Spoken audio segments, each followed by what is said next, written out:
and socks are sitting up on the rocks, and his pants are rolled up to his knees. He's soaking wet from wading in that water, and you think he's about to freeze. But there's a smile of joy on the face of the boy who's standing in that fishing hole, because today's the day I put up the cash for his very first fishing pole. He don't have a dad the way I had, but then I never had a grandpa. And I always thought that when I got a grandson, I'd have a son-in-law. And I've been blessed with 3 fine daughters, and I love them every one. But I was kind of hoping that along with them daughters, there would have been a son. So there's something special between me and that boy, each filling a need for the other. And part of the glue that holds it together is his grandma and his mother. They try to keep him tugged and scrubbed and churched and all that stuff, and wipe away the tears when life starts to get just a little too rough. But there's some things that a boy just needs to learn from a grown-up man. So I try to show him the way to go while he takes me back to where I've been. And the things he needs to learn from a girl, well, that'll come later on. There's a proper time for everything, and that time will come along. But right now, it's time for fishing. So I'm gonna sit here on this rock, watch him drown another worm, while I watch his shoes and socks. And my memory seems to be pulling me back to another fishing hole. And I think that tomorrow, while he's in school, I'll buy myself a fishing pole.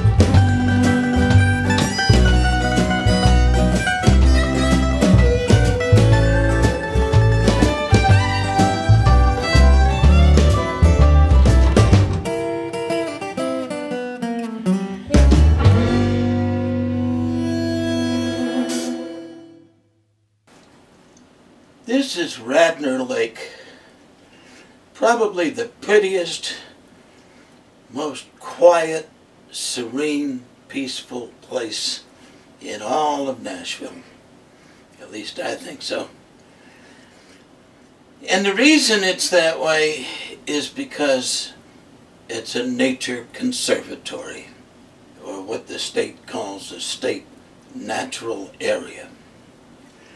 That means that there's no swimming, no fishing, no boating, no hunting, no picnics, nothing but peace and quiet. There are several beautiful hiking trails, and there are some places to ride your bike.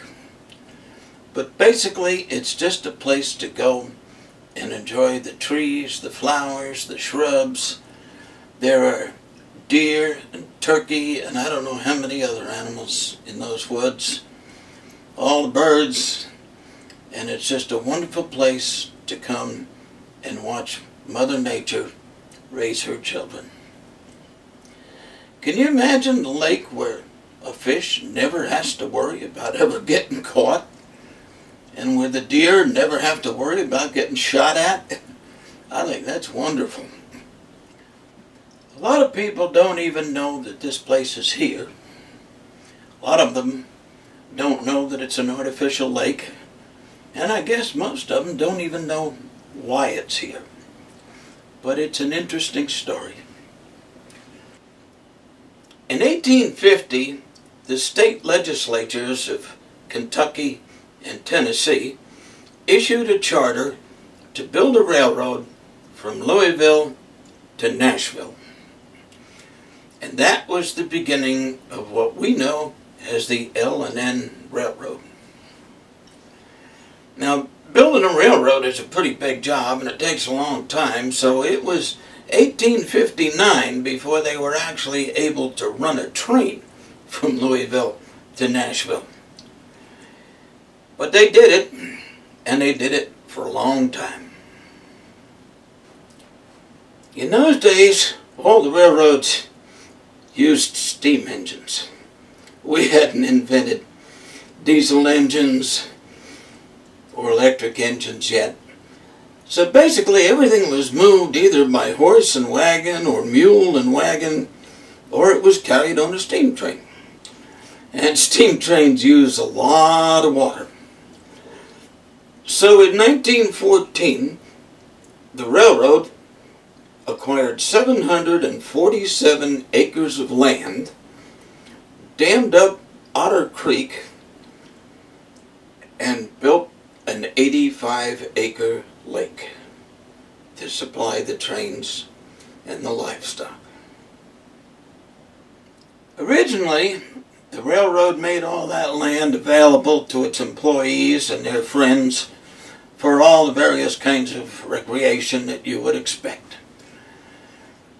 But then they started to notice that large flocks of birds were being attracted to this new lake, and it just kind of got overridden. So they closed it off to most people, and for a while it was considered just an exclusive area for the executives of the railroad to use. As we moved up through the 1940s and 50s, steam trains became obsolete. The diesels took over. And the railroad, without any steam engines, really didn't need all the water that was in that lake. So in 1962, a construction company bought up a whole piece of that land and was going to build a development. But a bunch of good-hearted citizens got together and said, no, we don't want that. So in 1973, the state took it over and created the Radnor Lake State Natural Area.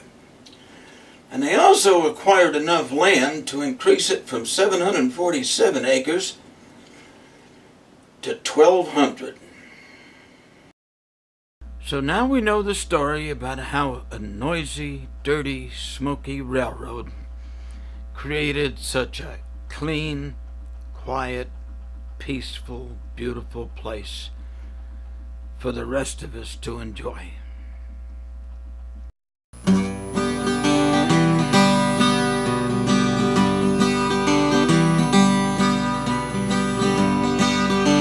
It's been 10 years since the engineers came and built the big new dam, and the river backed up behind it and flooded out across the land. That water kept on rising for another couple of years till it drowned all the farms and the houses and barns, and our whole valley just disappeared. They put a bunch of generators into that dam and said the power they'd create would brighten the lives and lighten the loads of people all over the state. And none of us ever understood the price we were going to pay when the best topsoil in 7 counties all got washed away.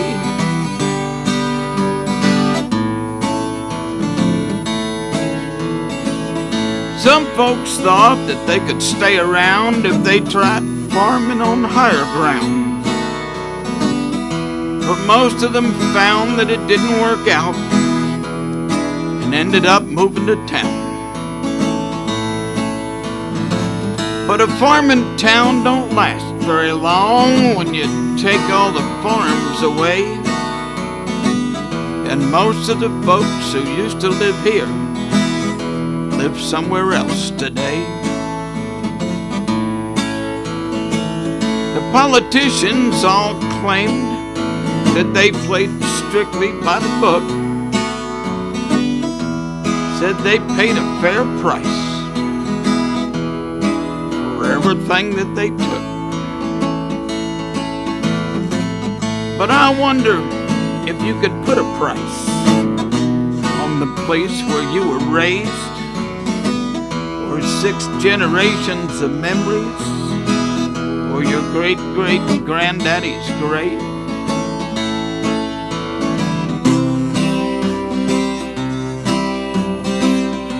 And now it's been a couple of years since we've had enough rain. And if you go down by the dam, you can see our valley again. The water's gone way down, and there's nothing left to see but rocks. And now you couldn't grow weeds where we used to raise cattle and crops. They're asking us not to stay up at night, 'cause they can't make enough power to brighten our lives or lighten our loads for more than just a few hours. And I guess we might get lucky and get a couple of days of rain, but that valley that we all loved will never be worth a damn again.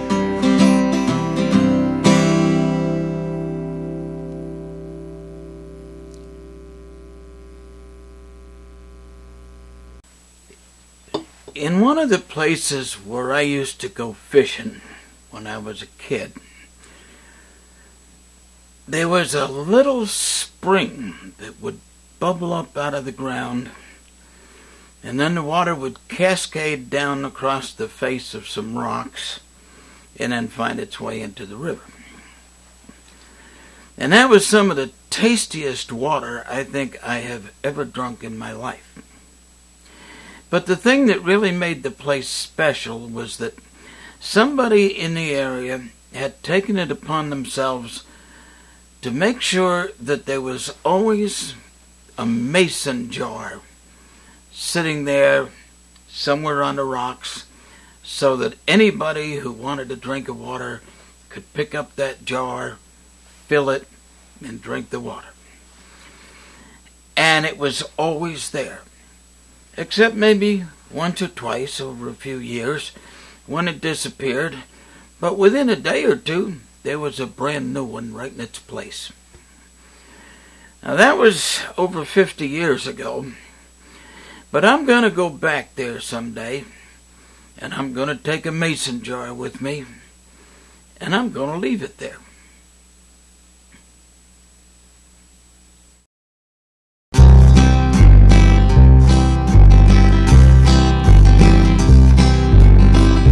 Over behind the trestle, where the track came out of the mountain, there was a little spring that bubbled up, a little desert fountain. And I ain't never tasted nothing as fresh and sweet and clean as the water that come bubbling up from that secret little stream.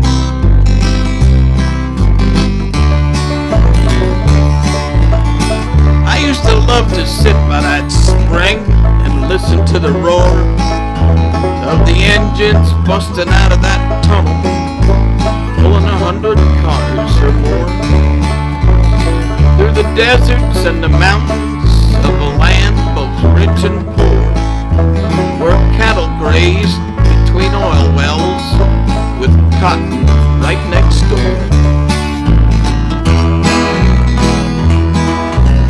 That track ain't felt the weight of a train for 30 years or more, but it still runs as straight as a string out across that valley floor to the places where they'd load the cattle and the oil from the wells and the ore that they dug out of the mines over the hills.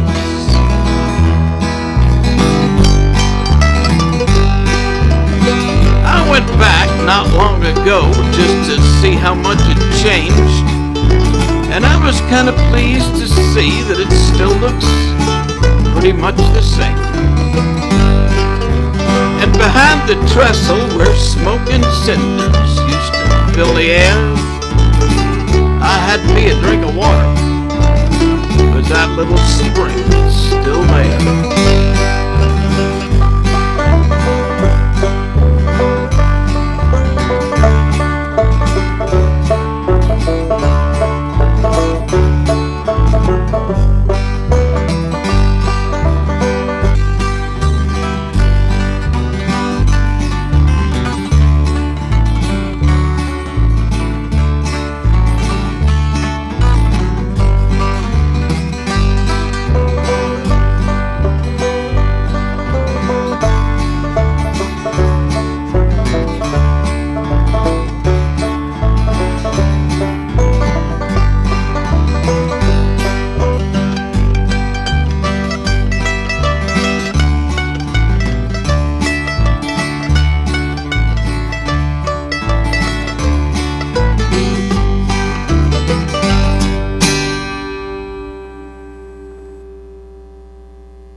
I'd like you to come with me now and let me introduce you to one of the most important men I've ever known in my life. And you'll understand why.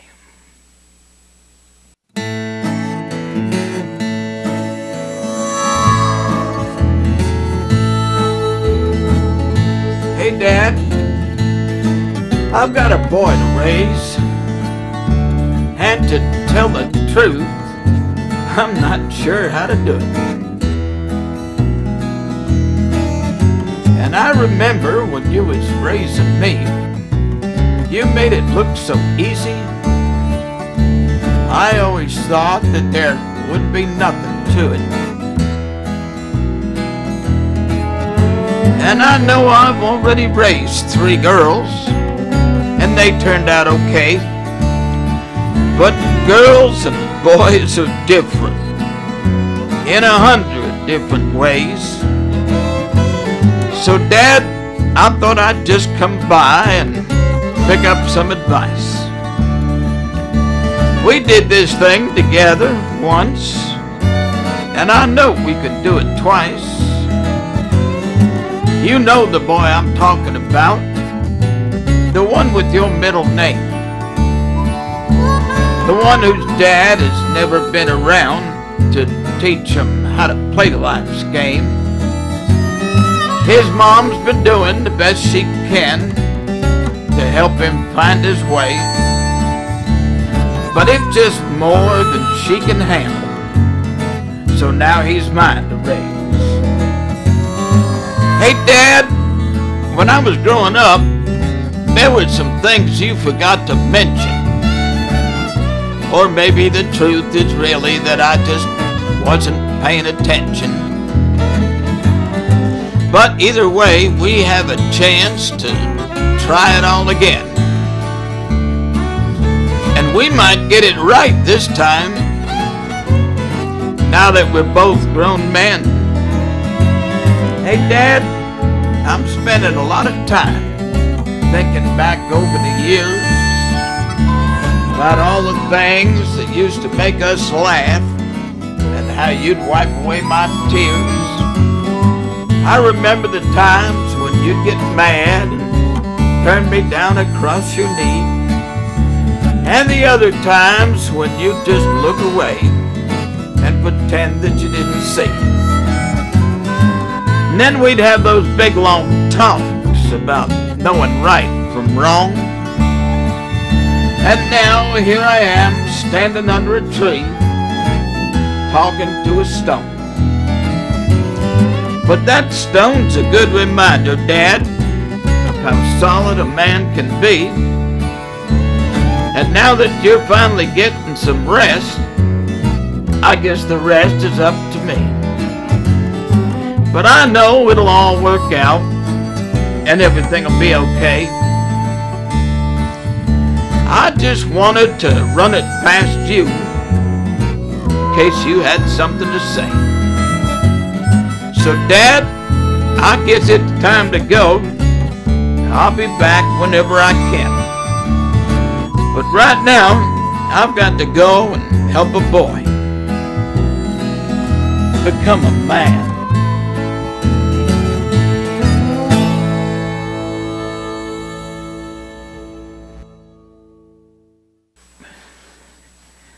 This is one of my favorite places to play in Nashville. Why don't you come over there with me and we'll see what kind of memories we can bring back.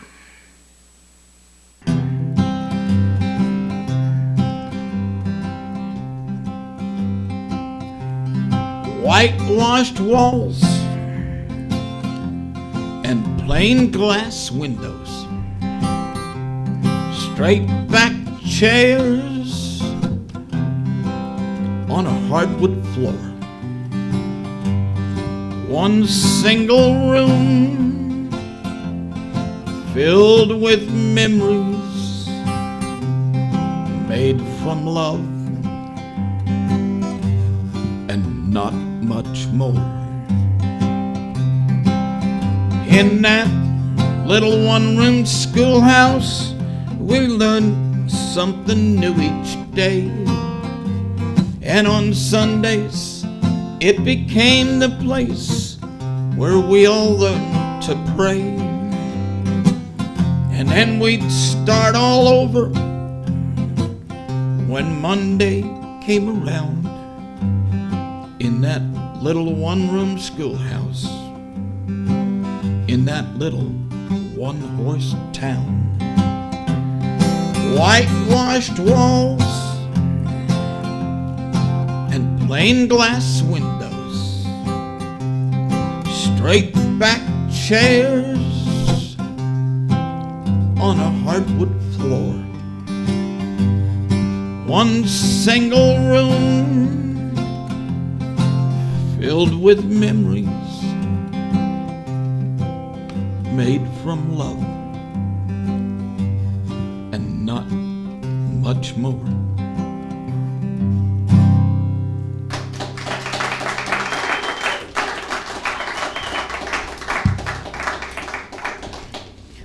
The school I went to was 8 stories high, a block wide, and because it was in the city, it was in effect 2 blocks long. It was big. Yeah. I don't think there's anything that makes a good country song as much as a good old-fashioned train wreck. Let's go watch one.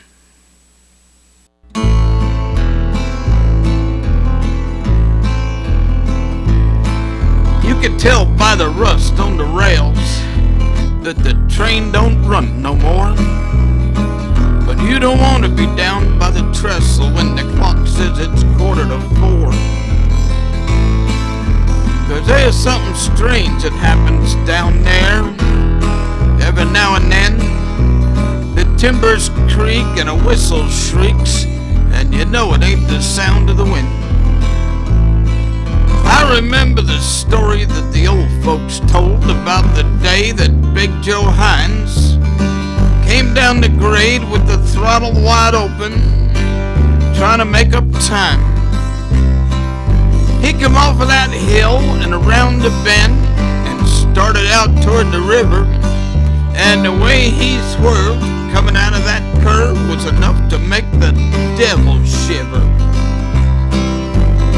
He was running late 'cause he'd had to wait for the mail to get to the train, and the truck had got stuck in the mud and the muck on account of they'd had so much rain. So when he finally cleared the station and started on down the line, Joe knew that he had work to do 'cause he was 37 minutes behind.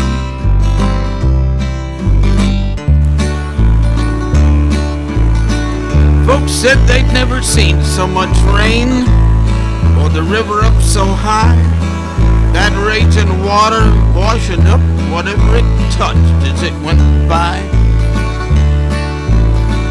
piling it up against the trestle, just like building a dam. And the dam got higher and the water got deeper till the trestle got all it could stand. And just about then, Joe came out of the bend and started out toward the river. He was picking up time, but he was still behind, so he just gave her all he could give her. And with the throttle wide open, he started across, and then right before his eyes, the weight of the water started bending the trestle, and the rails broke loose from the ties. They said that Joe did all he could do, and judging by that whistle's wail, and the screeching of the brake and the squealing of the wheels, trying to hang on to them rails. But it just wasn't enough, and that train went over the side. And when they finished picking up all of the pieces, they said 29 people died.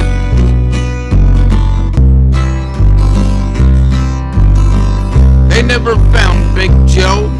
They just figured he got washed away.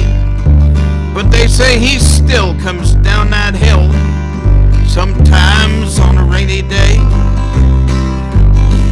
running behind, making up time, not knowing it's his last ride. And he don't care about the river, 'cause it's mail to be delivered to the people on the other side. Then all of a sudden there's a rumble in the ground and the sound of a ghostly whistle, and you can hear the screams and feel the heat of the steam as the train goes off of the trestle. And what you think is thunder is the boiler going under and blowing itself to hell. And that very last sound just before she goes down is the final ring of her bell.